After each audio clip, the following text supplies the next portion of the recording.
అందరికీ నమస్కారం. జ్యోతిష శాస్త్ర పండితులు, వాస్తు శిక్షణ నిపుణులు, లలితాదేవి ఉపాసకులు నానాజీ పట్నాయక్ గారు ప్రస్తుతం మనతో పాటు ఉన్నారు. నమస్కారం గురూజీ గారు. శ్రీమాత్రే నమః. గురూజీ, సాధారణంగా మన చుట్టుపక్కలనే ఒక ఆరా అనేది ఉంటుంది అంటారు. సో ఈ మన చుట్టుపక్కలనే దయ్యాలు, భూతాలు, పిశాచాలు తిరుగుతూ ఉంటాయి అంటారు. నిజంగానే అసలు మన చుట్టూ ఒక అంటే నెగిటివ్ ఎనర్జీ అనేది ఉంటుందా? ఇందులోనే దయ్యాలు, భూతాలు అనేవి ఉంటాయా? అదేవిధంగా చనిపోయిన తర్వాత మనిషి యొక్క ఆత్మ మన చుట్టూనే తిరుగుతూ ఉంటుంది అంటారు. ఇది నిజమేనా గురించి? అసలు యాజ్ పర్ గరుడ పురాణం పరంగా అయితే ఆత్మ అయితే ఉంది. ఎందుకు మనకు భగవద్గీత కూడా చెప్తుంది కదమ్మా, ఆత్మ అనేటువంటిది ఉంది, ఆత్మ శాశ్వతమైనటువంటిది అని. కాకపోతే ఈ దెయ్యాలు భూతాలు సినిమాల్లో చూపించినట్టుగా ఏమీ జరగదు అక్కడ. దెయ్యం వచ్చేదో మనిషిని పైకి లేపేసినట్టు, తెల్లటి వస్త్రాలు వేసుకున్నట్టు, నల్లటి కళ్ళు, అలా అంత సీనే ఉండదు, గుర్తుపెట్టుకోండి. కాకపోతే ఏంటంటే కొన్ని కాలాల్లో అంటే వీళ్ళ సన్ అంటే సర్వసాధారణంగా ఎవరికి కనిపిస్తాయి ఎక్కువగా ఆత్మలు అనాలి, దయ్యాలు భూతాలు కదా, ఆత్మలు లేదా పిశాచం ఎవరికి కనిపిస్తుంది అంటే, పిశాచం అనే దేనంటారు, ఆత్మని దేనంటారు కూడా చెప్తానండి. వాళ్ళ జన్మజాతకంలో సూర్య భగవానుడు కనుక వీక్గా ఉంటే లేదా లగ్నం వీక్గా ఉంటే వాళ్ళకి కొంచెం వాళ్ళ ఆ యొక్క ఆత్మ యొక్క దర్శనం అనేది ఉంటుంది, లేదా పిశాచం యొక్క దర్శనం అనేది జరుగుతూ ఉంటుంది. సూర్య భగవానుడు స్ట్రాంగ్గా ఉన్నాడు అనుకోండి వాళ్ళ జన్మజాతకంలో, వాళ్ళకి కనబడదు. లేదా ఆ పర్టికులర్గా కొన్ని నెలల్లో సూర్యుడు వీక్ అవుతాడు లేదా జలరాశిలో ఉంటాడు. అప్పుడు సూర్యుడు కొంచెం స్ట్రాంగ్గా ఉండే వాళ్ళకు కూడా ఆ సమయాల్లో కొన్ని లగ్నాల సమయంలో కనబడడం జరుగుతూ ఉంటుంది. అయితే ఇక్కడ ఒకటి గుర్తుపెట్టుకోండి, సినిమాల్లో చూపించినట్టు ఇంకేదో బయట కొంతమంది బెదిరిస్తూ ఉంటారు, వచ్చి ఇలా చేసింది అలా చేసింది, అలాంటిది అసలు ముమ్మాటికి జరగదు. అలా జరిగేటట్టయితే కొన్ని లక్షల మంది చనిపోతూ ఉంటారు రోజుకి. ఎక్కడ పడితే అక్కడ, ఏ సందులో పడితే ఆ సందులో అదే పరిస్థితి ఉండాలి కదా, అక్కడ కుర్చీ కదిలింది ఇక్కడ కుర్చీ కదిలింది అని జరుగుతూనే ఉండాలి కదా. కాబట్టి అది ఏమీ లేదు. ఫస్ట్ ఆ మూఢనమ్మకం నుంచి బయటికి రావాలి. ఇందులో మూఢనమ్మకం ఏంటి, నిజమేమిటి అంటే, సినిమాల్లో చూపించినట్టుగా ఏదో అయిపోతుంది అనేది మూఢనమ్మకం. నిజమేమిటంటే ఆత్మ అనేటువంటిది ఉంది. ఆత్మ పిశాచంగా ఎందుకు మారుతుంది అంటే, ఒక వ్యక్తి చనిపోయినప్పుడు ఆ ఇంట్లో వాళ్ళు దానికి చేయాల్సిన సంస్కారాలు సరిగ్గా చెయ్యనప్పుడు, ఒక మనిషి చనిపోగానే ఆ ఆత్మని తీసుకొని వెళ్తారు. 2 గడియల వ్యవధిలో తీసుకొని వెళ్ళి మళ్ళీ తీసుకొస్తారు, యమధర్మరాజు దగ్గరికి తీసుకొచ్చినప్పుడు ఆ 11 రోజులు ఆ ఇంట్లోనే తిరుగుతుంటుంది ఆత్మ. చనిపోయినప్పుడు ఇంత ఉంటుంది, బొటన వేలంతా ఆత్మ ఇంతే ఉంటుంది. ఇది గరుడ పురాణంలో ఉన్న విషయం. గరుడ పురాణం మీరు చదివితే స్పష్టంగా అందులో ఇంత ఉంటుంది. ఈ 11 రోజులు మీరు ఆ నలుగురు సినిమా చూశారు కదా, ఆ నలుగురిలో ఎలా అయితే ఇద్దరు భటులు పక్కన ఉన్నట్టుగా ఎలా ఉంటారో అలాగే ఉంటారని కూడా ఉంది. ఉండి ఈ 11 రోజులు చేసేటువంటి పిండ ప్రధానాలు సంస్కారాలు ఏవైతే ఉన్నాయో వాటి వల్ల ఇంత అవుతుంది, చెయ్యంత అవుతుంది. అప్పుడు దీన్ని తీసుకొని వెళ్తారు. తీసుకొని వెళ్ళి మళ్ళా ఎక్కడ మీకు అది ఎక్కడ ప్రవేశపెట్టాలి, నరకంలోకి వెళ్ళాలా, స్వర్గంలోకి వెళ్ళాలా, అసలు జన్మలు ఉన్నాయా లేవా అనేది డిసైడ్ అవుతుంది. ఒకవేళ వీళ్ళ ఇంట్లో వాళ్ళు ఏమీ చేయలేదు, ఇంతగానే ఉండిపోతుంది. ఇంట్లో ఎటువంటి సంస్కారాలు, దానికి సంబంధించిన పిండ ప్రధానాలు ఏమీ చేయలేదు, అదేమైపోతుంది, ఇదే ప్రేతంగా మారుతుంది. ప్రేతంగా మారి ఆ ప్రేతానికి ఏంటంటే ఇంకో జన్మ లేక నిరంతరము తన ఒళ్ళు కాలుతూనే ఉంటుంది, నిరంతరం ఉండి ఇంకో శరీరం కావాలి దానికి. అందుకని ఎవరైనా సాయంత్రం దాటిన తర్వాత ఎవరైతే జుత్తు విరబోసుకొని తిరుగుతుంటారో స్త్రీలు ప్రధానంగా, వాళ్ళ జుత్తును పట్టుకుని వాళ్ళలోకి వెళ్తుంది ప్రేతం. అందుకే కొంతమంది ఆడపిల్లలు ఒక రకంగా ప్రవర్తిస్తుంటారు చూసారు, ఒక్కోసారి మొండిగా. అంటే వాళ్ళ తల్లిదండ్రులు కూడా అర్థం కదా, ఇంత మంచి పిల్ల ఎందుకు ఇలా ప్రవర్తిస్తుంది, ఇప్పటి వరకు చూడని విధంగా ఉందేమిటి అంటుంటారు చూసారు. నిజంగా చెప్పాలంటే ఆమె ప్రవర్తిస్తుంది కాదు, అది ఆమెలో ప్రవేశించినటువంటి ప్రేతం యొక్క ప్రవర్తన, అది జరుగుతూ ఉంటుంది. దట్ ఈస్ దాన్నే మన వాళ్ళు ఏమంటారంటే కొంచెం ఈ నెగిటివ్ ఎనర్జీ వచ్చిందని. అంటే వాళ్ళ కుటుంబం వాళ్ళ మీదనే ఇది జరుగుతుందా, అలా ఏం లేదు, ఇంక వేరే ఎవరి మీదైనా వెళ్ళొచ్చు. అందుకే మన వాళ్ళు ఏం చేసేవారు, స్నానం చేసుకున్న తర్వాత దానికి గుగ్గిలము అవి పెట్టుకునేవారు, మీకు ఐడియా ఉంటుంది. సాంబ్రాణి వేస్తారు. ఎందుకు సాంబ్రాణి వేస్తారంటే, స్త్రీ జుత్తులో ఏదైనా సరే ఇటువంటి ఎనర్జీ ఏదైనా ఉన్నా పోతుంది దాని ద్వారా. అందుకే సాంబ్రాణి వేస్తుంటారు. అందుకే ఒక ఏజ్ వచ్చిన తర్వాత పిల్లలకి జుత్తు ఆరబెట్టుకొని స్నానం చేసిన తర్వాత సాంబ్రాణి వేయించాలి. వేయిస్తే అటువంటి దోషాలు పోతాయి. ఓకే.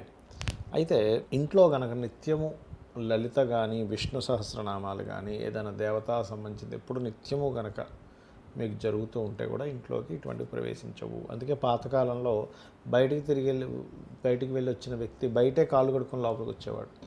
ఎందుకంటే కాళ్ళు కడుక్కోకుండా లోపలికి వస్తే కూడా వాళ్ళ ద్వారా వస్తుందట అటువంటి నెగిటివ్ ఎనర్జీ. అందుకే చిన్నపిల్లలని ఇళ్ళల్లో చూడండి చీపురు అడ్డం పెడతారు మన వాళ్ళు, ఇనప మొక్క కానీ చీపురు కానీ ఏదైనా, ఎందుకంటే అది లోపలికి రాదు ఇంకా అక్కడికని అనేటువంటిది ఉన్నాయి, ఖచ్చితంగా ఉన్నాయి, అందులో ఎటువంటి సందేహం లేదు. కాకపోతే ఏదో అయిపోతుందనే మూఢనమ్మకంలో మాత్రం ఉండకూడదు. దెయ్యం పట్టుకుంది, భూతం పట్టుకుంది, ఇవన్నీ ఏంటంటే దెయ్యాలు భూతాలు అనేవి మన దాంట్లో లేవు.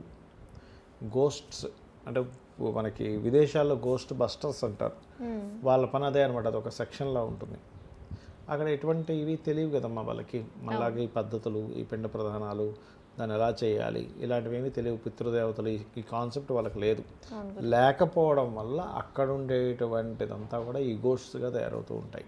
అంటే మీరు ఇప్పుడు అన్నట్టుగా ఒక ప్రేతానికి కావచ్చు లేదా ఆత్మకు కావచ్చు, నిజంగానే గత జన్మ అనేది కావచ్చు, లేదా నెక్స్ట్ వచ్చే జన్మలు అనేవి ఉంటాయి గురించి 100% ఉంటాయమ్మా. జన్మలు ఒక జన్మ కాదు, కొన్ని వందల వేల జన్మలు ఎత్తుతాడు మనిషి. అంటే ఒక ఆత్మ రకరకాల శరీరాల్లో ఖచ్చితంగా వెళ్తుంది. 100% మీరు నెట్ ఓపెన్ చేసి చూడండి, పూర్వజన్మ గుర్తుకొచ్చి వాళ్ళ ఊరు వెళ్ళడం, వాళ్ళ ఇంట్లో వాళ్ళ పేర్లు అందరికీ చెప్పడం, ఇట్లాంటివన్నీ ఎందుకు వచ్చాయి, మరి ఎలా వచ్చాయి? తాతగారిలో మాట్లాడుతున్నారు లేదా నాన్నగారిలో మాట్లాడుతున్నారు అని. లేదా కొన్నిసార్లు ఏమవుతుందంటే ఇదే కుటుంబంలో ఆ వ్యక్తి మరలా పుడతాడు, ఒక 3-4 వెనకాతలు ఉన్న వాళ్ళు మళ్ళీ పుట్టడం జరుగుతూ ఉంటుంది. ఈ మధ్య విన్నాను, ఒక చిన్న అబ్బాయి వేరే ఎక్కడనో, వాళ్ళ స్టేట్ కాదు, ఊరు కాదు, వేరే స్టేట్ దగ్గరికి వెళ్ళి, రాజస్థాన్ అనుకుంటాను, రాజస్థాన్, అక్కడికి వెళ్ళి ఇది నా కుటుంబము, వీళ్ళు నా అమ్మ, వీళ్ళు నా నాన్న అని చెప్పి మొత్తం వివరాలన్నీ చెప్పాడు. అవును, అది కొంతమందికి పూర్వజన్మ ఇది గుర్తుంటుంది, కొంతమందికి గుర్తుండదు. మ్యాక్సిమం గుర్తుండకుండానే చేస్తాడు భగవంతుడు, బట్ కొంతమందికి లక్కీగా గుర్తుండడం. ఇట్లాంటివి విన్నప్పుడు నాకేమనిపిస్తుంది అంటే బ్రెయిన్లో మెమరీ ఉందా, ఆత్మలో ఉందా మెమరీ అనిపిస్తూ ఉంటుంది. ఎందుకంటే మరి మెమరీ ఉంటే బ్రెయిన్లోనే ఉండాలి, ఆత్మ నుంచి ఎక్కడి నుంచి వచ్చింది? బ్రెయిన్ మారిపోయింది అక్కడికి ఇక్కడికి. అంటే ఏమిటి, అదొక సాఫ్ట్వేర్ లాగా ఉంది ఆత్మ లోపల, ఇది ఒక హార్డ్వేర్ లాగా ఉంది. కంప్యూటర్లో హార్డ్వేర్ సాఫ్ట్వేర్ ఎలా వేరువేరుగా ఉంటాయి, అదొక సాఫ్ట్వేర్, ఇది ఒక హార్డ్వేర్. బాడీ ఒక హార్డ్వేర్, ఆత్మ ఒక సాఫ్ట్వేర్ అనుకోవాలి మనం. కనెక్షన్ అనేది ఉండాలి. అయితే ఈ కలియుగంలో ఇటువంటివి ఎక్కువ ఉంటాయి, సరైనటువంటివి పాటించకుండా ఈ ప్రేతాత్మలు ప్రేతలు ఎక్కువ అవుతాయని మనకి ఆంజనేయ స్వామి ఉపాసన చేయమంటూ ఉంటారు. హనుమాన్ ఉపాసన అనేటువంటిది ఏం చేస్తుందంటే ఖచ్చితంగా వాటిని దూరం పెడుతుంది. రామ ఉపాసన, హనుమత్ ఉపాసన, రామ ఉపాసన చేస్తే అక్కడే ఆంజనేయ స్వామి ఉంటారు. కాబట్టి దేవతలందరూ కోరుకుంటారనమాట. కోరుకొని మాకు ఒక ఫ్యూచర్లో ఇంకా కలియుగం వస్తున్న కొద్దీ ఇంకా ఇబ్బందులు వస్తాయి, చేంజెస్ రావాలన్నప్పుడు, అంటే ఇటువంటి మనుషులు వీటి నుంచి బాధ నుంచి బయటపడాలంటే ఎలాగా అన్నప్పుడు విష్ణువు తనలోంచి ఒక శక్తిని తీసి సకల దేవతల నుంచి ఒక శక్తిని తీసి అందులోకి ప్రవేశపెట్టి శివుణ్ణి దాన్ని స్వీకరించమంటాడు. అప్పుడు శివుడు స్వీకరించగా శివుడి ద్వారా పార్వతీదేవికి, పార్వతి ద్వారా అగ్నికి, అగ్ని ద్వారా వాయువుకి వచ్చి అలా అంజనాదేవికి ఆంజనేయ స్వామిగా పుడతాడు. ఈ ఆంజనేయ స్వామి యొక్క జననము 2 విధాలుగా. ఒకటి, విష్ణుమూర్తికి ఇచ్చిన మాట, నేను దాసుని అవుతానని మాటిస్తాడు శివుడు, రాముడికి దాసుడిగా ఆంజనేయ స్వామిగా రావడం ఒకటి. రెండవది ఏంటంటే ఈ కలియుగంలో ఈ పిశాచాలు, ఈ బాధలకి ఆంజనేయ స్వామిని తలుచుకుంటే అతనే వచ్చి మొత్తం క్లియర్ చేస్తాడు. అయితే దీనిలో కొంతమంది మూఢనమ్మకాలతో కొంతమందిని మోసం చేయడం కూడా జరుగుతుంది. అంటే అలాగా మీకు అసలు ఏమీ ఉండదు, ఒక్కోసారి ఏదో కారణం చేత ఏ గ్రహస్థితి బాగోకో, లేకపోతే కొన్ని సందర్భాల్లో కొంతమంది భయానికి లోనయ్యో ఏదో పట్టుకుందని ఫీల్ అవుతూ ఉంటారు. కొంతమంది మేము వదిలిస్తాము, అక్కడ ఉన్నా లేకపోయినా సరే అని వేలు లక్షలు తీసుకోవడము,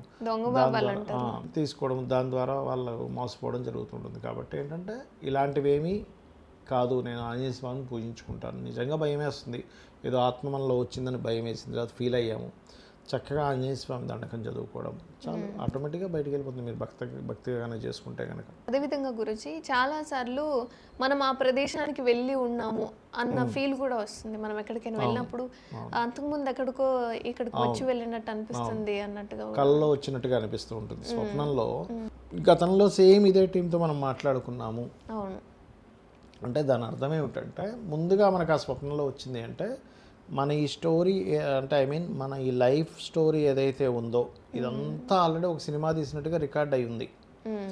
మధ్యలో ఒకసారి మన బ్రెయిన్కి ఎక్కడో ఆ రీల్ మనకి ఎక్కడో కనెక్ట్ అయింది, ట్రైలర్ లా కనెక్ట్ అయ్యి మళ్ళీ మనకు కనబడింది. చాలా చక్కటి అంశాలను మాతో పంచుకున్నారు గురుజీ, ధన్యవాదాలు. శ్రీమాత్రే నమః.